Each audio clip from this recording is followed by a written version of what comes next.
Oi, então vamos para a nossa terceira unidade. Nessa terceira unidade, nós vamos trabalhar especificamente a filosofia no Brasil, tá? E aí, nesse caso, nós vamos ter dois textos que vai mostrar uma história da filosofia ao longo desse surgimento acadêmico de ensino superior e vai usar um exemplo, né? Que é a questão da história positiva, da filosofia positivista no Brasil, tá? Então, assim, a filosofia surge como disciplina acadêmica no Brasil a partir da formação das universidades da USP, né? Nos anos 30, as missões francesas que vêm para cá, uma delas vem com a proposta de criar a cátedra, o curso de filosofia. Não que não houvesse filosofia anterior a isso, né? Nós vamos ter a formação, mas não uma formação filosófica nesse caráter de ensino superior acadêmico. A filosofia normalmente é atrelada ao caráter religioso ou tendo alguma formação nesse caráter religioso. Sendo assim, essa formação acadêmica uspiana vai ser a linha forte da filosofia no Brasil, né? A influência dos professores franceses é marcante, até mesmo porque a USP vai ter como base esses professores. Então, no caso no Brasil, nós vamos ter uma forte influência inicial da filosofia francesa, né? Marcada pelo discurso filosófico francês. Tá? Dentro dessa possibilidade de elemento filosófico, o elemento que mais se destaca é a história da filosofia, né? Uma formação através desse conceito que tinha na sua intencionalidade a formação filosófica com relação à história da filosofia. Isso na USP, né? Na capital federal, no Rio de Janeiro, nós vamos ter uma outra influência, mas também de caráter francês, né? Émile Bréhier, que vai ser encarregado do curso de filosofia no Distrito Federal para a formação desse conhecimento filosófico. E esse conhecimento filosófico vai ser também de caráter francês, tá? Bom, apesar dessa presença dos franceses no Brasil, a gente não tem como descartar, né? Não tem como desconsiderar a forte influência religiosa, né? Nós estamos falando de um país de descendência católica, de formação católica, então isso vai aparecer constantemente nos debates ou nas discussões do caráter filosófico. E outro elemento muito forte que vai surgir é o positivismo, né? O pensamento positivista, ele vai estar sempre ocorrendo, ou vai estar sempre presente em uma série de formações filosóficas nesse início. Bom, o autor vai dar um exemplo para a gente assim, de como é forte essa influência positivista com relação à contratação do professor Henri Gourrier, né? Que tinha assim, uma grande resistência à sua contratação, exatamente por ele ser um fervoroso filósofo contrário ao pensamento positivista. Apesar disso tudo, ele acaba sendo contratado, né? Essas relações vão ocorrer e vai ter essa formação inicial, ela é basicamente francesa.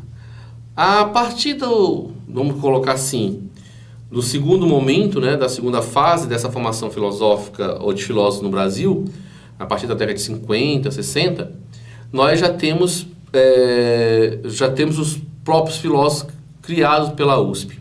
E esses filósofos, inicialmente, mantendo uma certa tradição, vão para a França. Mas isso não é um ponto fechado, né?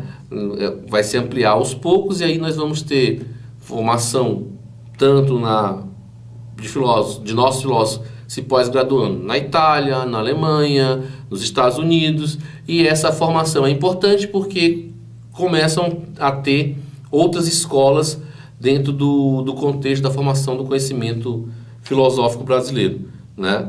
Essas áreas são cada vez mais importantes, tá?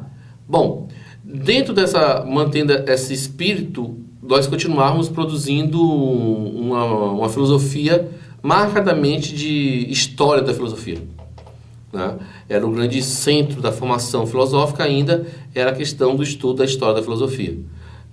Essa formação de história da filosofia pautava o ponto principal do debate, mas vários professores ou outros pensadores já começam a discutir se não havia possibilidade, se não era necessário repensar esse elemento de história da filosofia e ampliar mais para a questão do bacharelado mesmo, de discutir a filosofia e não somente a história da filosofia, né? Isso já a partir da década de 60, 70 começa a ganhar corpo essa visão mais forte do caráter filosófico, no sentido de debate filosófico, não apenas história da filosofia, tá? Então esse debate vai ganhando corpo na tentativa de manter uma relação entre as duas coisas. Não descartar a história da filosofia, mas ampliar por uma produção do pensamento filosófico, não é? Possibilitando uma relação possível. Com esse avanço, a partir dos anos 60, nós vamos ter uma nova escola surgindo, ou melhor dizendo, se implantando. O marxismo se implanta nesse momento, nas tendências de leituras, nas tendências de pensamento, e nós vamos ver aí uma formação filosófica pautada pelo caráter marxista, né? O marxismo passa a agir, passa a ser uma outra possibilidade de estudo e passa a nutrir, né, vários elementos de debate, vários elementos de análise filosófica no Brasil a partir dos anos 60, 70, principalmente pela própria estrutura política brasileira, né, que nós vivíamos com a ditadura militar. Os debates filosóficos marxistas acabavam tendo uma forte presença, né, na discussão acadêmica, uma vez como resposta daquilo que ocorria dentro da sociedade brasileira, tá?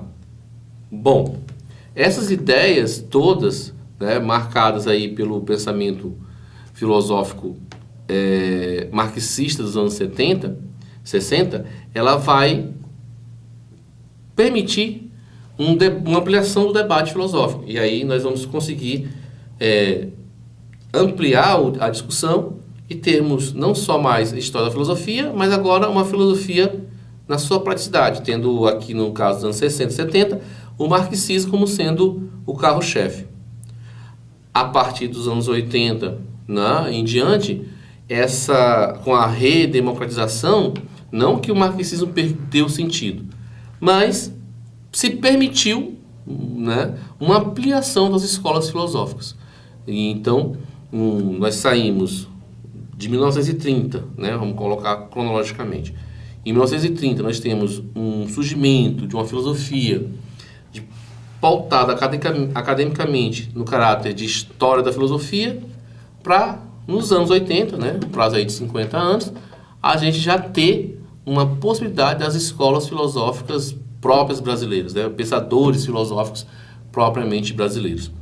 Nessa possibilidade de desenvolvimento da filosofia no universo acadêmico brasileiro, se demonstra claramente uma evolução da forma de se pensar a filosofia, né? A filosofia sai daquela proposta de análise historiográfica, né, apenas da análise historiográfica, para uma proposta de produção de conhecimento filosófico, tá?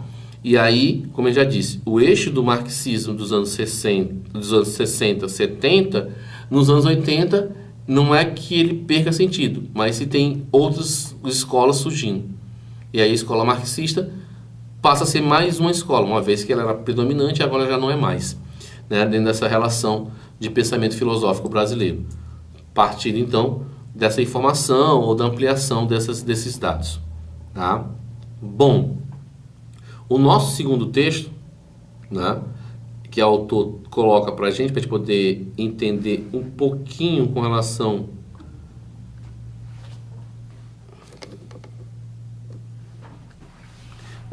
a esse tipo de escolas no Brasil, ela cita o positivismo no Brasil, né? E ela coloca para a gente que essa escola positivista é um exemplo de uma escola filosófica sendo aplicada no Brasil, principalmente no final do século XIX, né? Um Brasil ainda marcadamente do Império, né? Com as ideias muito fortes da relação com a religião, com o caráter patriarcal das ideias sociais, e o Brasil surgia no Brasil, então, uma outra forma de pensar, né? Uma forma diferenciada, que seria o caráter positivista, principalmente em questões de caráter social brasileiro, como a escravidão, né? A escravidão seria um ponto de debate, um ponto de discussão muito forte por parte dos positivistas, né? Que não viam, né, na escravidão uma possibilidade de relação. Pelo contrário, ela era abominável e deveria ser retirada dessa sociedade. Bom, o caráter positivista brasileiro é bem clássico, né? Os nossos positivistas vão se utilizar de Augusto Comte, e a leitura sempre é na figura de Comte, tá? Esse conceito pensado e socializado a partir do pensamento kantiano. Nesse sentido, a grande ideia era exatamente criar ou formar a sociedade positiva pensada por Comte, né? Fazer com que o Brasil fosse ou se tornasse uma sociedade baseada na razão, um estado positivo, né? Puramente industrial e definitivamente pacífico, uma vez que a relação pensada pelos positivistas era quase que complementar, ou seja, uma sociedade, um estado positivo onde você não teria diferenças sociais ou diferenças ideológicas, no caso religiosas, ela vai ser uma sociedade igualitária. E essa sociedade igualitária, ela ia ser sustentada pelo caráter industrial. Sendo esses dois pontos possíveis, nós teríamos uma sociedade harmônica e pacífica, tá? Nesse sentido, os conceitos de Comte chegam até o Brasil através mesmo dos seus leitores, né? Os leitores brasileiros que vão seguir o pensamento positivista, normalmente eles vão para a Europa, né? Viajam à Europa e de lá trazem as ideias da França. E aqui eles passam a divulgar essas ideias através dos grupos de leitura ou das informações de leitura, né? Essas ideias vão sendo passadas aos poucos na relação entre eles, mantida entre um pequeno grupo, e a intenção era depois repassar esse pensamento a grupos maiores, né? Bom, uma outra forma pensada por Comte e pelos seus vamos dizer assim, leitores, de implementar esse conceito positivista era criar um conceito de uma religião positivista, né? E dentro desse conceito de uma religião positivista, Comte pensa uma proposta religiosa que ele chamava de humanidade, né? Um conceito de religião de humanidade. Esse conceito ficaria numa igreja positivista que tinha como formação primordial o caráter de igualdade, né? Pensar sempre o elemento de igualdade sem necessariamente pensar os dogmas ou os caráteres de dogma. Sendo assim, utilizando-se dos dois parâmetros, a ciência e a religião, né? A ideia de Comte era juntar as duas coisas. Bom, normalmente a gente sempre diz que o positivismo tem grande influência na República Brasileira, né? E para que a gente possa perceber essa influência, o primeiro exemplo sempre é a bandeira nacional. O lema da bandeira nacional, Ordem e Progresso, é um lema positivista, tá? Só que a autora lembra pra gente que a gente tem que entender que essas relações não são totalmente harmônicas, né? O positivismo realmente era naquele momento era um elemento de grande repercussão dos intelectuais brasileiros, mas não era uma unanimidade entre os intelectuais brasileiros e principalmente entre os políticos brasileiros, tá? Sendo assim, como é que vai funcionar o positivismo para a República? O positivismo vai funcionar como um caráter político, né? Enquanto ele serve à República, ele serve. Quando não serve politicamente, ele é descartado, né? Então, os pensadores positivistas brasileiros vão ser marcadamente por essa relação de dependência ou de utilização, né? A República se utiliza para poder, vamos dizer assim, se diferenciar do Império, né? Para a República dizer, não, eu não sou igual ao Império, eu sou positivista. O positivismo está aqui junto com a gente, que é uma proposta moderna, nova, que iria claramente permitir uma outra sociedade. E aí, nesse caso, ele se permitia favorável, né? Mas assim, a pergunta seria, mas era aquilo que os positivistas queriam? Né? E a resposta é não, né? Uma vez que, como a gente já colocou anteriormente, a intenção positivista é criar uma sociedade totalmente igualitária, de base industrial, né? E voltada por uma harmonia. O que nós vamos ter no início republicano brasileiro é uma república agrária, né? Mantidas relações ruralistas de compadrio, que não se configurava inicialmente para uma sociedade moderna, industrial. E, sendo assim, não casava com as ideias positivistas ou dos nossos positivistas, né? Então, a gente pode dizer claramente que esses positivistas não vão ser premiados ou não vão se contentar com a proposta criada pela doutrina republicana da chamada República Velha, tá?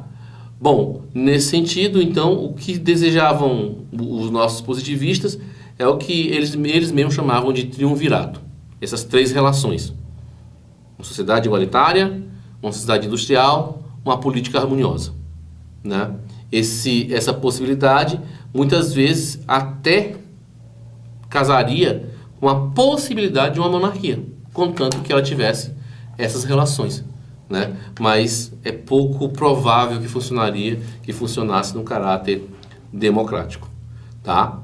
Então, assim, as ideias positivistas vão sendo pensadas e tentando se adequar à realidade brasileira. Então, por exemplo, com relação à escravidão, nossos positivistas entendiam que essa questão da escravidão era um elemento importante e que deveria haver um caráter transitório entre o trabalho escravo e o trabalho livre, para que não houvesse uma ruptura e uma perda do elemento econômico, do elemento social, né? Que deveria ser passado de forma harmoniosa essas duas relações, tá?